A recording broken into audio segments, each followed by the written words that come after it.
मैं पाखंड बताना चाहती हूँ नरेंद्र मोदी। जब दलित राष्ट्रपति थे बहुत ढोंग रचा गया, बहुत ढोल पीटा गया इधर उधर, लेकिन नींव डालते वक्त रामनाथ कोविंद जी को नहीं बुलाया गया। और शायद ये गर्व की बात कि एक अनुसूचित जनजाति की महिला पहली बार इस देश की राष्ट्रपति बनी। संविधान का अनुच्छेद 79 साफ तौर से कहता है कि संसद का मतलब है राष्ट्रपति, राज्यसभा और लोकसभा, और उसी राष्ट्रपति को उद्घाटन के हक से वंचित रखना गलत है, उनका घोर अपमान है, लोकतंत्र पे प्रहार है। संविधान की अभिभावक हमारी राष्ट्र, तो झूठ फैलाना बंद कर दीजिए। और अंत में मैं मोदी जी से एक ही बात कहना चाहती हूँ, आपको लगता है कि आपको इतिहास इमारतों से याद करेगा?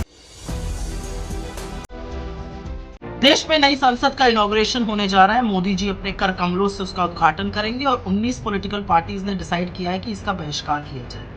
ये बॉयकॉट सिर्फ बॉयकॉट के नाम पर नहीं हो रहा है, ये इसलिए हो रहा है क्योंकि ये लोकतंत्र पर बहुत बड़ा प्रहार है। और आपको समझाती हूँ कैसे। संविधान का अनुच्छेद 79 साफ तौर से कहता है कि संसद का मतलब है राष्ट्रपति, राज्यसभा और लोकसभा, और उसी राष्ट्रपति को उद्घाटन के हक से वंचित रखना गलत है, उनका घोर अपमान है, लोकतंत्र पे प्रहार है। संविधान के अभिभावक हमारी राष्ट्रपति है। लोकसभा और राज्यसभा को बुलाने का और प्ररोग करने का अधिकार सिर्फ राष्ट्रपति के पास है। ऐसे ही नहीं उनको प्रथम नागरिक बोला जाता है। और शायद ये गर्व की बात है कि एक अनुसूचित जनजाति की महिला पहली बार इस देश की राष्ट्रपति बनी।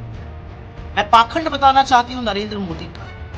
जब दलित राष्ट्रपति थे बहुत ढोंग रचा गया, बहुत ढोल पीटा गया इधर उधर, लेकिन नींव डालते वक्त रामनाथ कोविंद जी को नहीं बुलाया गया। द्रौपदी मुर्मू जी के नाम को भी बहुत बुलाया गया, लेकिन उद्घाटन के वक्त उनको ना बुलाना इस देश की राष्ट्रपति महामहिम का घोर अपमान है, और इसका हर पॉलिटिकल पार्टी विरोध करती है। तो इतिहास तो रचा जाएगा, और इतिहास इसलिए रचा जाएगा क्योंकि जब देश की नई संसद का इनॉग्रेशन हो रहा था तो समूचा विपक्ष उसके विरोध में खड़ा था, क्योंकि वहां पर राष्ट्रपति का अपमान हो रहा था, लोकतंत्र की प्रणाली का अपमान। और बहुत झूठ भरोसा जा रहा है। इंदिरा जी ने ये कर दिया, राजीव जी ने ये कर दिया। सबसे पहले तो संसद का इनॉग्रेशन और अनेक्स और लाइब्रेरी का दो अलग अलग बात।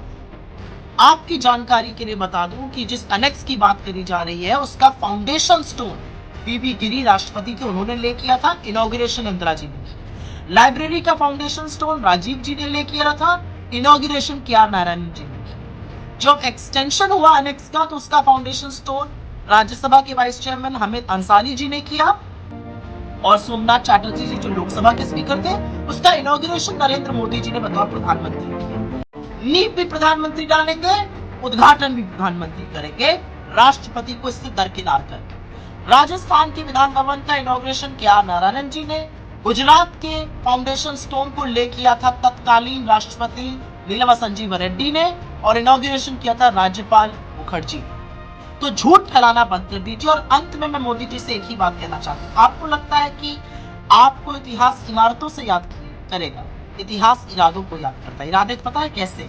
200 साल की ब्रिटिश हुकूमत के बाद IIT, एम्स, इसरो, बार, इंडियन रिसर्च इंस्टीट्यूट बनाने वाले इरादे, जय किसान जय जवान का नारा देने वाले इरादे, विश्व का भूगोल बदलकर पाकिस्तान के दो टुकड़े करने वाले इरादे, 19वीं सदी की बात करते वक्त 21वीं सदी की नींव रखने वाले, सूचना की क्रांति लाने वाले इरादे, IT और टेलीकॉम रेवोल्यूशन की क्रांति लाने वाले इरादे, 1991 में विश्व के साथ भारत को जोड़कर हमारी इकोनॉमी को खोलकर रोजगार बनाने वाले इरादे, 2004 से 14 के बीच मनरेगा, खाद्य सुरक्षा अधिनियम, right to education, right to information, वो बुलंद इरादे। इससे इतिहास याद करता है। इमारतें तो सीमेंट और ईंट की होती है, और स्पेशली जब वो ईंटें अहंकार की हो, तो इतिहास आपको महंगाई के लिए, बेरोजगारी के लिए, गरीबी के लिए, चीनी अतिक्रमण के लिए,